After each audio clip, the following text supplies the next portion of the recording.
বিষ্ণুপুর বাঁকুড়া জেলার একটি ছোট্ট গ্রাম হলো বিষ্ণুপুর। এখানে ইতিহাস আর শিল্প একে অপরের সাথে ওতপ্রোতভাবে জড়িত।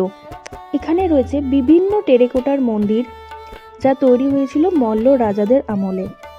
আর রয়েছে পোড়ামাটির বিভিন্ন জিনিসপত্র, আর এক্সট্রা পাওনা হিসাবে রয়েছে জয়পুর জঙ্গল। তো চলো দেরি না করে শুরু করা যাক আমাদের আজকের বিষ্ণুপুর ভ্রমণ। এই বিষ্ণুপুর ট্যুরটা কিন্তু আমরা দিনের দিন করেই বাড়ি ফিরেছিলাম, কোনো হোটেলে ছিলাম না। ভোর 4:30-র সময় বাড়ি থেকে বেরিয়ে আমরা এখন ক্রস করছি হচ্ছে টালিগঞ্জ।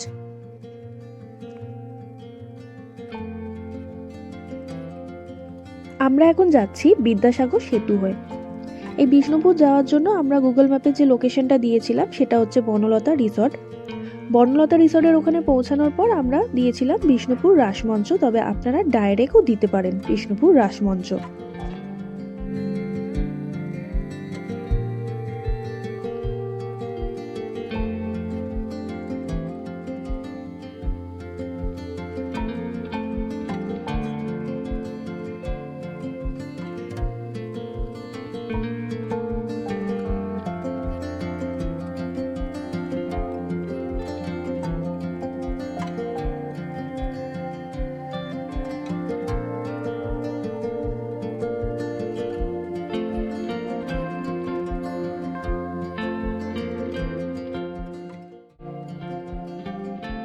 এখন আমরা ক্রস করছি সাঁতরাগাছি স্টেশন।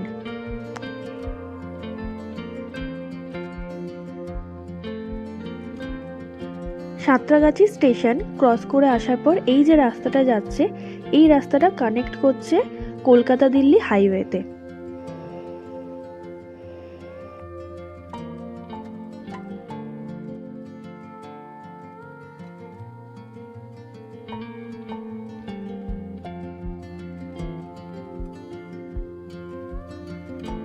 আমরা এখন এগিয়ে চলেছি চাপাডাঙ্গা ও আরামবাগের দিকে।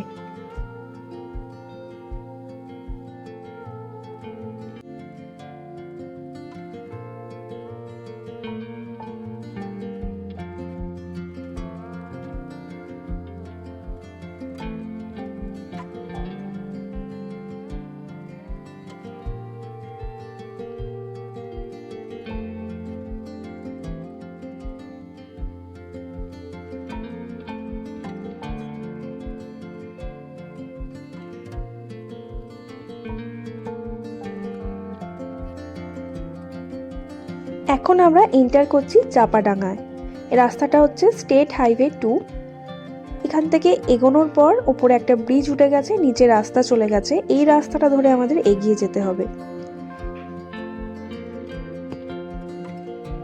এই রাস্তাটা ধরে কিছুক্ষণ এগিয়ে আসার পর এখান থেকে মায়াপুর 11 কিলোমিটার আর আরামবাগ 20 কিলোমিটার। মায়াপুর মানে কিন্তু নবদ্বীপ মায়াপুর নয়, এটা অন্য মায়াপুর। এই রাস্তাটা ধরে কিছুটা এগিয়ে যাওয়ার পর একটা ব্রিজ পড়বে, ওই ব্রিজটা ধরে কিন্তু আমাদেরকে এগিয়ে যেতে হবে আরামবাগের দিকে। এই ব্রিজটাই কিন্তু কানেক্ট করছে আরামবাগে।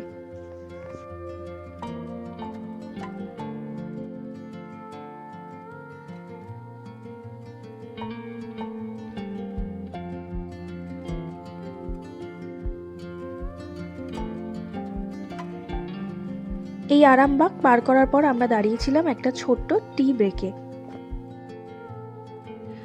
অনেকক্ষণ পর আমরা দাঁড়িয়েছি। এখান থেকে বনলতা রিসর্ট এখনও মোটামুটি 1 ঘন্টা লাগবে। যদিও বা আমরা ওখানে যাব না, আমরা ডাইরেক্ট বিষ্ণুপুর যাব জয়পুর জঙ্গল হয়ে। তো ম্যাপটা আগে ওখানেই মেরেছি। আর এখন একটু দাঁড়িয়েছি চা ফা খাবো বলে। এই সামনে একটা দোকানে চা খাবো আমরা। চা খেয়ে তারপর আবার যাত্রা শুরু করব। এই যে অনেকক্ষণ পর আমরা নেমে দাঁড়িয়েছি, অনেকটা রাস্তা আসার পরে। প্রচণ্ড কুয়াশা আজকে।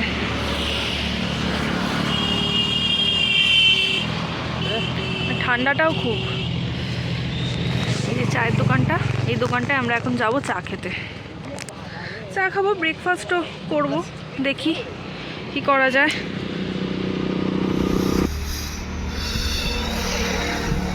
চা বিস্কুট খাচ্ছি, খুব ঠান্ডা।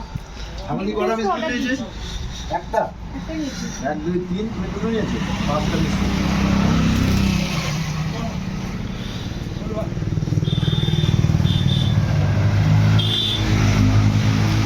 দোকানের নামটাও ইন্টারেস্টিং, rcha.com।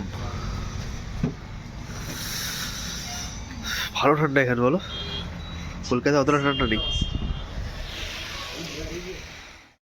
বলে রাখা ভালো, এই রুটে কিন্তু রাস্তায় সেরমভাবে ওয়াশরুম কিছু নেই। প্রবলেম পড়লে কিন্তু এই পেট্রোল পাম্পেই যেতে হবে। আমরা এই পেট্রোল পাম্পে দাঁড়িয়েছিলাম বনলতা রিসর্টে ঢোকার কিছুক্ষণ আগে। আর এই হচ্ছে এগিয়ে চলে এসেছি আমরা বনলতা রিসর্টের কাছে। রিসর্ট পার করে আমরা এখন এগিয়ে যাচ্ছি জয়পুর জঙ্গলের দিকে। এই বনলতা রিসর্টে আমরা ফিরবো, ফেরার সময় দুপুরবেলা লাঞ্চ করব, কিন্তু এখন আমরা ক্রস করে এগিয়ে যাচ্ছি। এই শুরু হয়ে গেছে এখন জয়পুর জঙ্গল।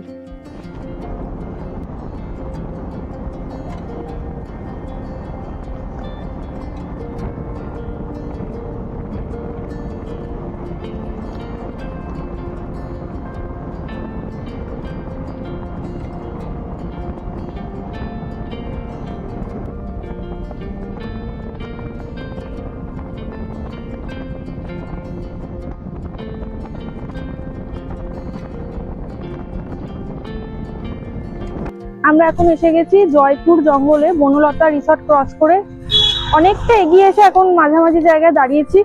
দুটো দিকে একদম পুরো ঘন জঙ্গল, দারুণ লাগছে। আর এখানে আরে ঠান্ডা ঠান্ডা হাওয়া দিচ্ছে, হেভি লাগছে।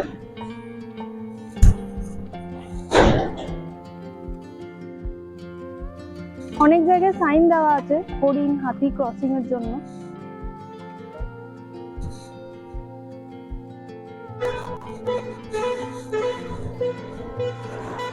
এই রাস্তাটা ধরে কিছুটা এগিয়ে যাওয়ার পর বাঁদিকে জঙ্গলের ভেতর একটা রাস্তা ঢুকে যাচ্ছে, যেখানে রয়েছে ব্রিটিশ আমলের তৈরি রানওয়ে। 4-5 কিলোমিটার ভেতরেই রয়েছে। তো আমরা এখন সেই দিকেই এগোচ্ছি।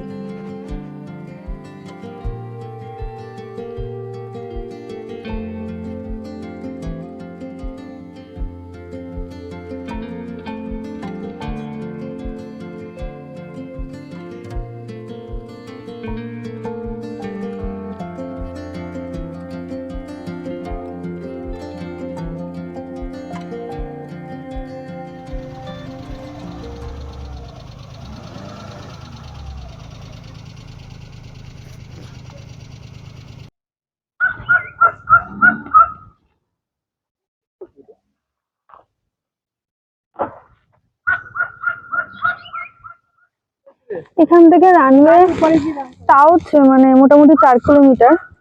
তো সেরকম গাড়ি ফাড়ি লোকজন যাচ্ছে না দেখে আমরা আর গেলাম না, গাড়ি ব্যাক করে নেওয়া হলো। আর রেল লাইনটা ক্রস করতে হয়, রেল লাইনটার এই জায়গাটা মানে মাটিটা ঠিক লেভেল নয়, অনেক সময় না গাড়ির চাকা আটকে যাচ্ছে। আমি বলবো যদি সাথে অনেকজন থাকে তাহলে যেও, আমরা সাহস করে যেতে পারলাম না কারণ রাস্তা ফাঁকা, সেরকম ভাবে লোকজন কেউ নেই। তো এটা কি পাখি ডাকছে এখানে, বোঝা যাচ্ছে না কি ডাকছে। আমরা এখানে এখন 2-3 মিনিট দাঁড়াই, দাঁড়িয়ে আবার বেরিয়ে যাব বিষ্ণুপুরের দিকে।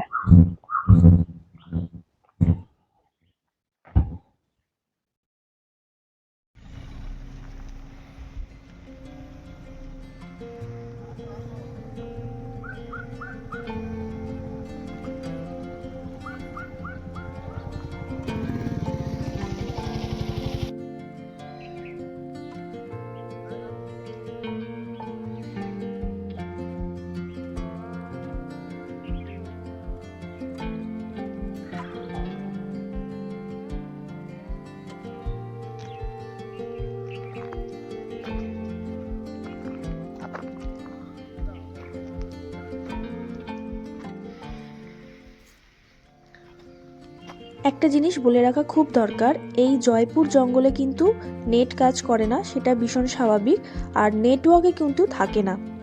বনলতা রিসর্ট অবধি নেটওয়ার্ক বা নেট কাজ করবে, তারপর এই টানা পুরো জয়পুর জঙ্গলে কিছু কিলোমিটার কিন্তু কোনো নেট বা নেটওয়ার্ক থাকে না।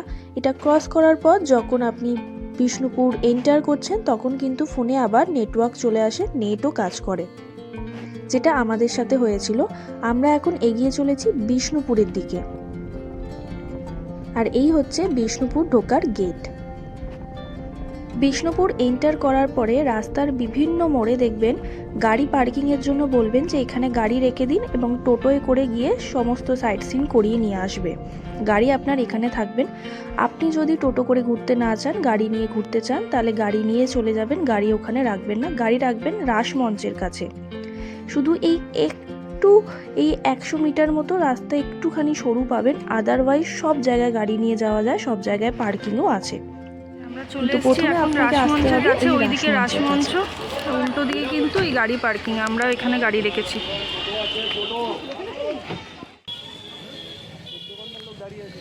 গাড়ি পার্কিং এখানে নেয় 50 টাকা করে।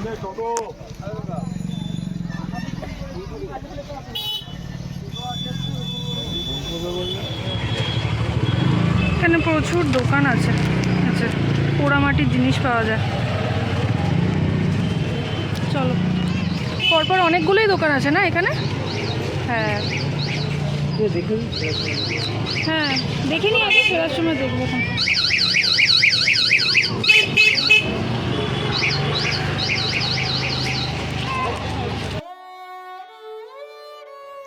এখন আমরা এসেছি রাসমঞ্চ, আর এটা হচ্ছে টিকিট কাউন্টার। সমস্ত জায়গা ঘোরার টিকিট কিন্তু এই এক জায়গা থেকেই কাটতে হয়। টিকিট লাগে 25 টাকা করে, আর যদি আপনি ট্যুর গাইড নিতে চান তার জন্য 200 টাকা আলাদা এক্সট্রা। মন্দির নগরী বিষ্ণুপুরে যা রাজা থাকে মল্ল রাজা। মল্ল মিনস হচ্ছে রেসলার, কুস্তিগীর, পালোয়ান। এই পালোয়ান রাজারা মূলত 694 সাল থেকে 1802 সাল পর্যন্ত স্বাধীন রাজত্ব করেছে, 1108 বছর।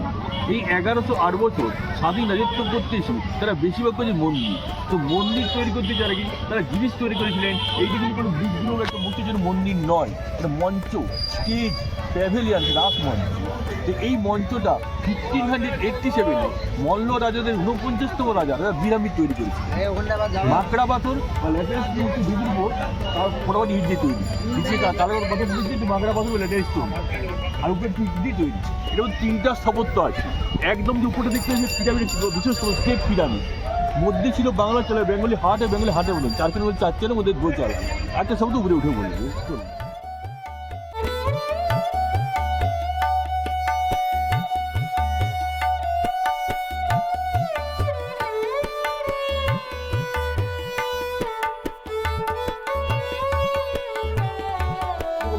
শাক চুন, কলি চুন, ভুষা চুন, এরকম 3 রকম চুন, ডাবের জল, মেথির জল, চিটাগুড়, বিউলির ডাল বাটা, খয়ের জল, এসব নানান মিশ্রণ ব্যবহার করা হতো। পুরো মঞ্চের মধ্যে পঙ্কের পোলো প্লাস্টার করা ছিল, কিন্তু বয়সে ভারী খসে গেছে। এটা 438 ইয়ার্স হল, 480 বছর পুরাতন।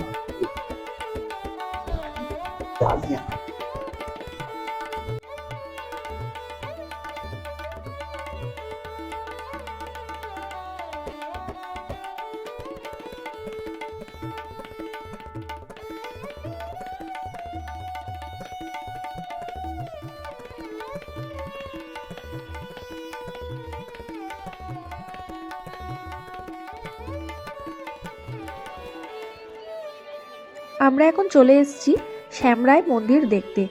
গাড়ি নিয়ে আসলে গাড়ির পার্কিং এখানে পেয়ে যাবেন। যদি সাথে গাইড থাকে সেই দেখিয়ে দেবে গাড়ি কোথায় পার্কিং করতে হবে। খ্রিস্টপূর্বে শ্যাম বলা হতো রাজাকে রায়। এই মন্দিরটা 1643 খ্রিস্টাব্দে রঘুনাথ সিংহ তৈরি করেছিল। মাকড়া পাথর বা ল্যাটেরাইটের বেদির উপর পোড়ামাটি ইট দিয়ে তৈরি। ঢালু ছাদের উপর 5টা রত্ন বা 5টা শিখর বা 5টা চিকা ছিল, 5টা মন্দির বলা হয়। 4টা মূর্তি আছে।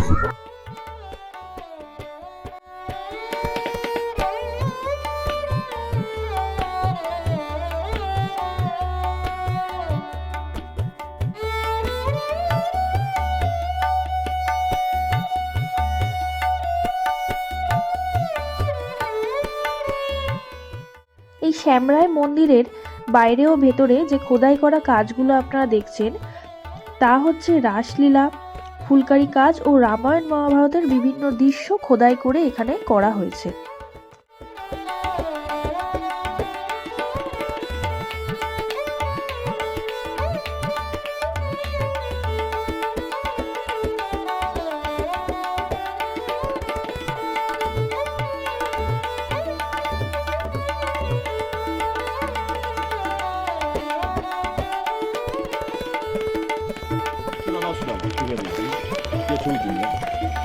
আমাদের এখানে এগিয়ে যাবে, আমাদের এখানে সব মন্দিরের প্রবেশ দক্ষিণ মুখী।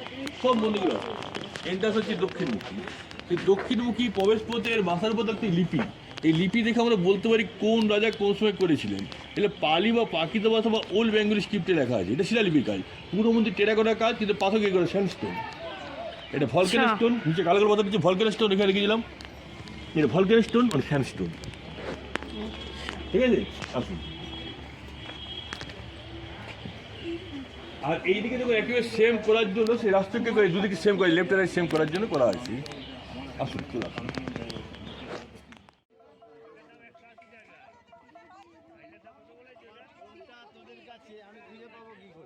শ্যামরাই মন্দিরের বাইরে পোড়ামাটির বিভিন্ন জিনিসপত্র নিয়ে একটা ছোট্ট মার্কেট মতো বসেছিল। চলুন ওটা দেখাই আপনাদেরকে। প্যাঁচা, হ্যাঁ প্যাঁচাটা সুন্দর।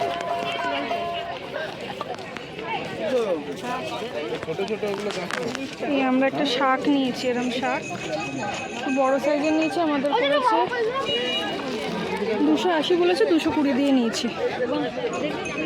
তুমি ওইখানে চুড়ি ছিল, যদি তুমি ওই চুড়ি নাও। না আমি চুড়ি নেবো না। এখানে কি বিক্রি হচ্ছে? বাসি কত করে? বাসি 20 টাকা 40 টাকা।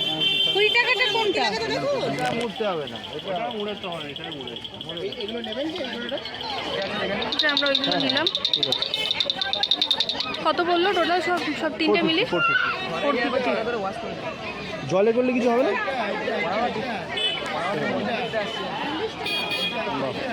এখানে পোড়ামাটির অনেক কিছু পাওয়া যায়, কিন্তু একটু ভালো মতো দাম দর করতে হবে। আমরা এখন চলে এসেছি জোড়বাংলোর কাছে। এখানেও প্রচুর ওই পোড়ামাটির জিনিসপত্র বিক্রির দোকান আছে। প্রত্যেকটা জায়গাতেই অ্যাকচুয়ালি দোকান আছে, কিনতে হবে একটু দাম দর করে।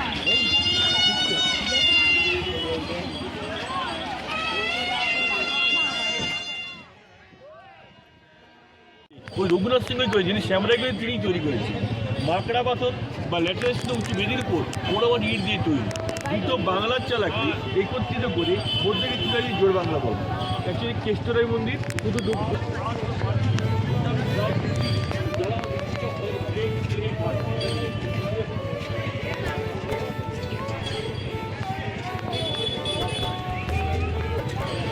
এটা হচ্ছে জোড় বাংলো, কিন্তু এটাকে কেষ্টরাই মন্দিরও বলা হয়।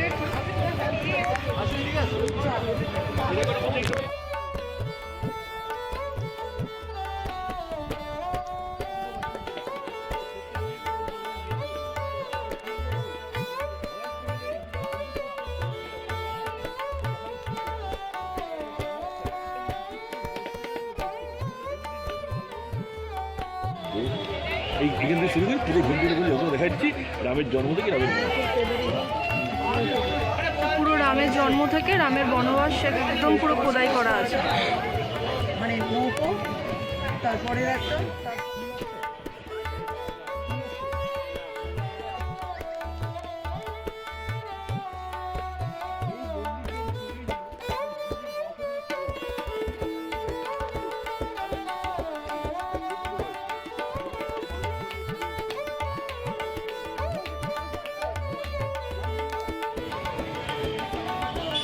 মন্দির যখন তৈরি হয়েছিল তখনকার মহিলারা কি কাজ করতেন সেইগুলো এখানে তুলে ধরেছে।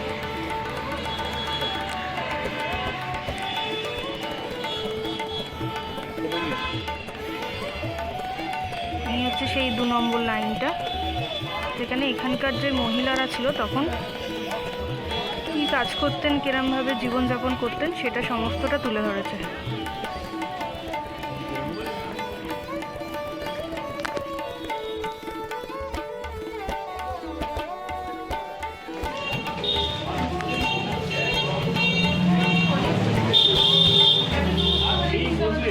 জোড় বাংলোর পর আমরা এখন এসেছি রাধাশ্যাম মন্দির দেখতে। মাকড়া পাথর বা ল্যাটেরাইট স্টোন, এই স্টোনটার মধ্যে আয়রন আছে, লোহার মতো শক্ত পাথর বেশ তৈরি আছে। হ্যাঁ পুরোটাই তো মাকড়া পাথর বা ল্যাটেরাইট স্টোন, এই স্টোনটার মধ্যে আয়রন আছে, এটা লোহার মতো শক্ত পাথর।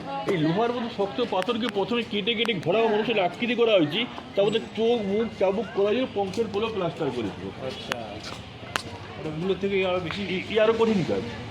আসুন। কি দিয়ে বানিয়েছে বললে? এটা মাকড়া পাথর মাকড়া পাথর দিয়ে বানিয়েছে। এইখানে বিষ্ণু 10টা মধ্যে 4টা মধ্যে যে মৎস্য এইখানে আছে। এইখানে দেখুন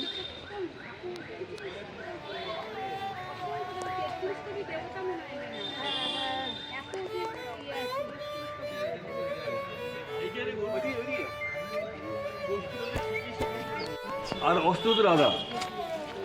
আচ্ছা, এই ভেতরে যে মূর্তি আছে না, ষষ্ঠী পাথরে কৃষ্ণ আর অষ্টধাতু রাধা। রাধা আর পশ্চিমে কৃষ্ণ। এই মূর্তি কিন্তু রাস পূর্ণিমার সময় রাস উৎসব করে রাজমন্দির নিয়ে যাবো। মূর্তি আগে মন্দির পরে।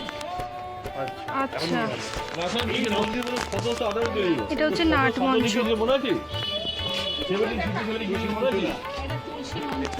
17 বুঝলি তো? পলাশী যুদ্ধের অনেক ইতিহাসও এইখানে দেয়ালে খোদাই করে সব তুলে ধরা হয়েছে।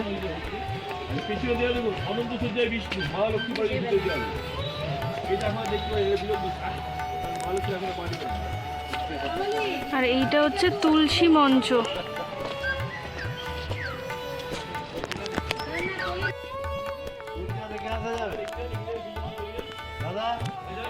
ওটা দেখে আসা যাবে। এই যে যেটা উনি সরে যাবেন একে একে না, এই মূর্তিটা যেটা ওদিক দিয়ে দেখা যাচ্ছিল এক জায়গা দিয়ে সব দেখা যায়। ওপরটা হচ্ছে নবাবখানা, এটা হচ্ছে মন্দিরের গেট। হ্যাঁ, ওপরটায় 9টা ইনস্ট্রুমেন্ট বাজানো হতো, ওপরটায় সব বসে। এটা হচ্ছে নবাবখানা।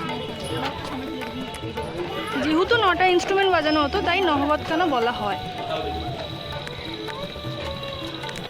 এর ঠিক উল্টো দিকে রয়েছে মিনময়ী মাতার মন্দির, আমরা এখন যাচ্ছি। ডোকরা শিল্প, ওগুলো ডোকরা শিল্প, ব্রোঞ্জ আর 2-3 রকম ধাতু মিলিয়ে এটা বানানো। এটা জেনে নিতে হবে এক্স্যাক্টলি কী আছে। আমার শোনা, একটু জানি না। যে এগুলো হচ্ছে সব ডোকরা শিল্প।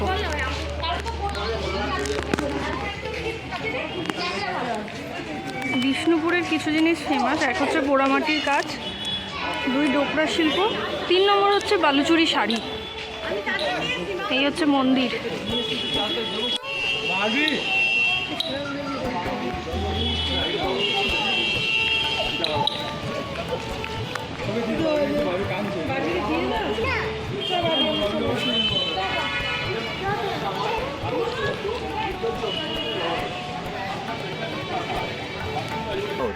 এই টিলাগুলোর মধ্যে যে জানলাও দেখছি, জানলাগুলো এমন করে কাজ করে রাখা আছে কখন কোন দিকে বাতাসটা আসবে বা কখন কোন দিকে বাতাসটা প্রয়োজন সেই হিসাব করে রাখা আছে। এই টিলাগুলো বলে হাওয়া মহন।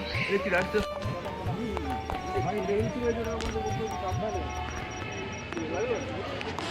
এই যে মিনময়ী মাতার মন্দির, ঠিক পেছন দিকটা এই যে এই পুকুরটা, এটা হচ্ছে রাজবাড়ির পুকুর। এখন সাধারণ মানুষরা ব্যবহার করে, কিন্তু তখনকার আগেকার সময় এটা ছিল রাজবাড়ির পুকুর।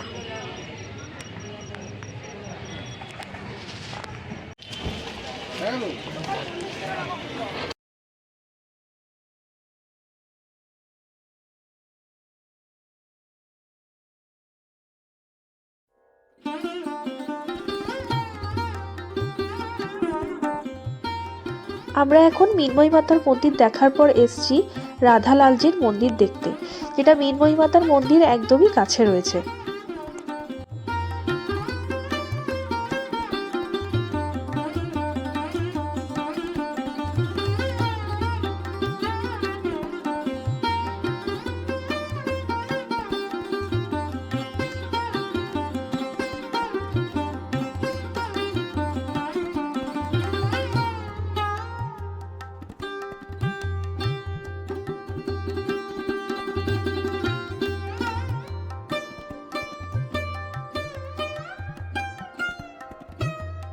আমাদের কিন্তু সব মন্দিরে পৌঁছে দক্ষিণমুখী, সেই দক্ষিণমুখী পৌঁছে সাধারণত নাটমন্দির, ওদিকে তুলসী মন্দির, রন্ধসা কিছু। আর এই মন্দিরে কোনো মূর্তিও নেই, কোনো কাজও নেই। কাজটা কখনই ছিল না, মূর্তি ছিল কিন্তু একসঙ্গে। এই মূর্তি কিন্তু আমরা অন্যরা সরিয়ে নেওয়া হয়েছি। আমাদের কৃষ্ণগঞ্জ মহল্লা সেখানে নিজে তার নতুন মন্দির তৈরি হয়েছে এবং সেখানে পুজো অর্চনা হয়। কৃষ্ণগঞ্জ মহল্লা, কৃষ্ণগঞ্জে। এটা হচ্ছে লালজি কৃষ্ণগঞ্জ মন্দির। কৃষ্ণগঞ্জ কলকাতা, না বিষ্ণুপুর, বিষ্ণুপুরই আছে। বিষ্ণুপুরই কৃষ্ণগঞ্জ। কৃষ্ণগঞ্জ এখান থেকে নিয়ে গিয়ে ওখানে পুজো করা হচ্ছে। হ্যাঁ, এগুলো পুজো। এটা সরিয়ে দেওয়ার কারণ কি? বর্গী হামলা নাকি? এটা হচ্ছে রন্ধনশালা বা রান্নাঘর ছিল। সিস্টেম রেখে ধরুন যে আমি রাজা। এটা হচ্ছে আমরা নাট ছয়জন মঞ্চ। ছয় ব্রাহ্মণ। তো প্রত্যেকটি তুলসী দিনে মঞ্চ একটা রয়েছে। মন্দিরে মূর্তি দায়িত্ব দেওয়া হবে। এইটা। 50 জন সার্বিককে জমি দান করে দেওয়া হবে, ঠিক আছে? যে আমাদের আপনাকে রাধা গোবিন্দ, রাধা শ্যাম, রাধা মাধব, লালজি সবকে দান করে দেওয়া হবে। দান করে দেওয়া। তো দান করেই জমি দান করে।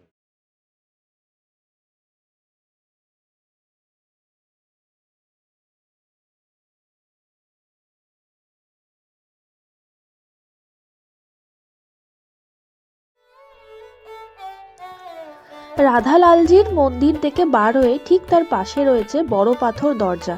আমরা এখন দেখতে এসেছি বড় পাথর দরজা। পাকড়া পাথর দিয়ে তৈরি এই প্রবেশ পথটিকে বলা হয় বড় পাথর দরজা।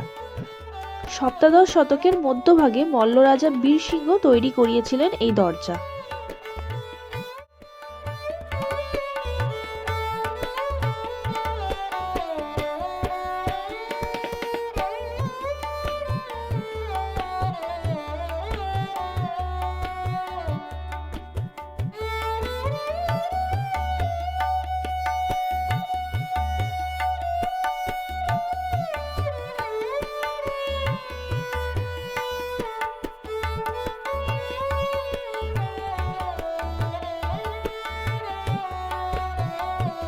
বড় দরজা, এই যে বড় পাথর দরজা, এই দুটো পাথর যে মধ্যে ছিল সেটা পরীক্ষা। পরীক্ষাটা কি আমি আগেই বলেছি, বিষ্ণুপুরের নানান রাজার নানান সময় 9টা বাঁধ তৈরি করেছিলেন। এই 9টা বাঁধের জন্য পরীক্ষাটি পরিপূর্ণ করা হচ্ছে। এই পরীক্ষাটা শুধু গভীর এবং বড় বড় নদীতে এবার শোষ জল বেঁধে জল পারাবার করা হতো। এটা কেন করা যায় আমার শোনে আমাদের স্থির করে বন্ধুদের অবকে জিজ্ঞাসা বসতে থাকে। ভিতরে যে রাজবাড়ি বা রাজদরবার অঞ্চল ছিল ভিতরটা, যেটা আমরা দেখলাম আর কি, তার জন্য তার প্রোটেকশন হিসেবে এটা তো করেছে আর কি। এটাকে নগরটা পরিষ্কারের জন্য আরও একটা আগে ছিল বলে পরীক্ষা ছিল, এটা হচ্ছে মানে তাদের রাজবাড়ি পরিষ্কারের জন্য করা হয়েছিল আর কি। এই পরীক্ষাটা পুরো এরকম ছিল, পুরোটা এইরকম করে চলে গেছি, ঘিরে পুরো চলে চলে গেছি। আচ্ছা, যেটা আমরা এখানে দেখালাম শুধু গঙ্গের আগে। আর এটা একটা গেট ছিল, এটা একটা গেট। হ্যাঁ এটা ছোট গেট না? হ্যাঁ, ছোট গেট, এটা বড় গেট। আর এটা বড় গেট ছিল। ছবি কি নেবেন? হ্যাঁ হ্যাঁ হ্যাঁ।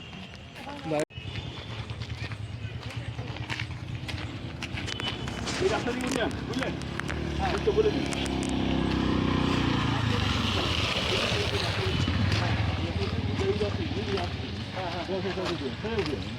ওই লাল কালার পিঙ্ক কালার দেখেছি, ওইটাতে উঠে যাবে সোজা সোজা উঠে যাবে, যেটা রাস্তা গেছে সোজা। ঠিক আছে, ওইখানটা উঠেও ডান দিকে, ঠিক আছে, ছাড়বেন না। চলো আমরা বেরিয়ে যাচ্ছি, আমাদের বিষ্ণুপুর দেখা কমপ্লিট। 3-4টে পয়েন্ট মিস হলো, ওটা আমরা ইচ্ছাকৃতই করলাম। আপাতত কমপ্লিট, পরে আবার কখনো আসা যাবে।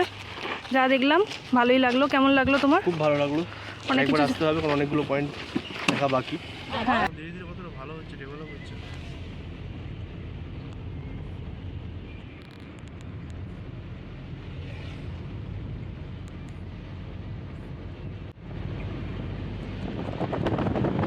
বিষ্ণুপুর দেখা শেষ করে আমরা এখন জয়পুর জঙ্গলের মধ্যে দিয়েই এগিয়ে চলেছি বনলতা রিসর্টের দিকে, কারণ আমরা দুপুরের লাঞ্চটা ওই দিন সেরেছিলাম বনলতা রিসর্ট থেকেই।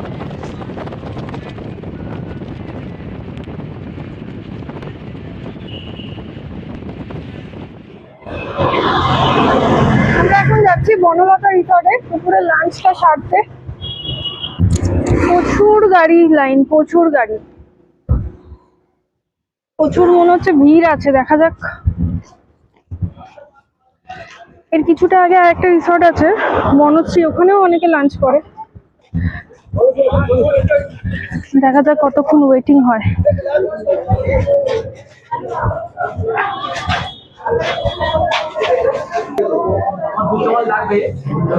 যে আমরা নিয়েছি কেবিন,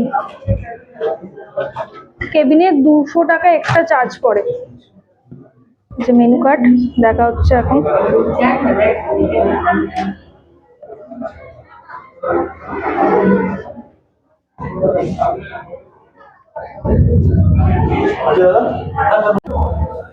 আমাদের খাবার হচ্ছে ভেজ থালি, মটন আলাদা করে নেওয়া হয়েছে। এটা কি আছে গো? আলু পোস্ত? আলু পোস্ত, আলুর একটু রকম তরকারি রয়েছে। এটা মনে হয় বেগুনের তরকারি মা। আর পালং শাক, এইটা কাঁচকলা শুক্তো, এরকম হলুদ কালারের। লঙ্কা, লেবু। তবে এখানের খাবার দাবার ভালোই হয়। বলো। এখানে কত সত্যি ভালো, আমরা আগের বার যখন এসেছি কক্সবাজার থেকেই খেয়েছিলাম, যে কারণে আবার ডিসাইড করেছি এখান থেকেই খাবো। এখানে খাওয়া দাওয়ার ভালো হয়। আমাদেরটা এখনো আসেনি, আমাদের তিনজনে আসুন। আলাদা করে বাটি এই যে এইটা এসছে মটন, 2 প্লেট মটন অর্ডার দেওয়া হয়েছে, 4 পিস করে থাকে, সাথে একটা আলু দিয়েছে। এইবার একটা নতুন জিনিস নেওয়া হয়েছে, এই যে চিকেন প্রত্যেক নতুন নতুন খাবার খেতে পছন্দ করে। এই যে কি এসছে আমি নিজেই বুঝতে পারছি আরে না। করকনাথ চিকেন। আবার নিজে খেতে না পারলে তখন আমার প্লেট থেকে টানেই করে মটন নিয়ে। আর বাকি আছে কি কাশ্মীরি পোলাও, 3 প্লেট আসবে, আসলে হয়ে যাবে। এটা স্পেশালিটি দেখো, মুরগির রংটা কালো না, চিকেনটা পুরো কালো কালার। হ্যাঁ, করকনাথ চিকেন, এই তো চলে এসেছে। কাশ্মীরি পোলাও,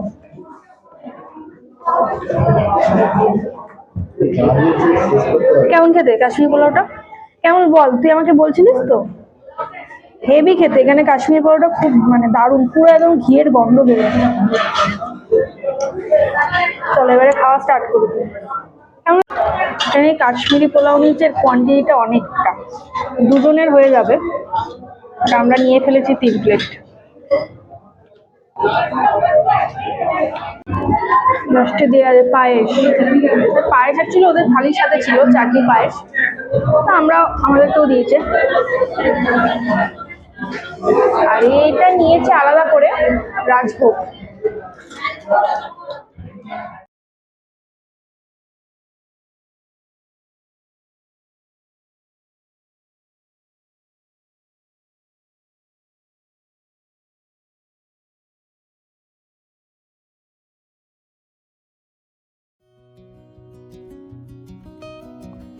এদের রেস্টুরেন্টে ঠিক পেছন দিকটা রয়েছে ছেলেদের আর মেয়েদের জন্য ওয়াশরুম, চাইলে আপনারা ইউজ করতে পারেন। আর এই রিসর্টটা খুব বড়, প্রচণ্ড বড় আর খুব সুন্দর সাজানো গোছানো। চাইলে আপনারা এই রিসর্টে থেকেও বিষ্ণুপুর আর জয়পুর জঙ্গল ঘুরে দেখতে পারেন। আমাদের আজকের মতো বিষ্ণুপুর ভ্রমণ এখানে শেষ হচ্ছে, এবারে আমাদের বাড়ি ফেরার পালা। আপনারা এই বিষ্ণুপুরটা কোনো একটা হোটেলে বা এই বনলতা রিসর্টে থেকেও করতে পারেন, অথবা আমাদের মতো একদিনে ঘুরে আবার দিনের দিনই বাড়ি ফিরতে পারেন। বিষ্ণুপুরের যে সাইট সিনগুলো রয়েছে ওগুলো করতে খুব বেশি 3 থেকে 3.5 ঘন্টা টাইম লাগে, তাই আমরা দিনের দিন ঘুরেই বাড়ি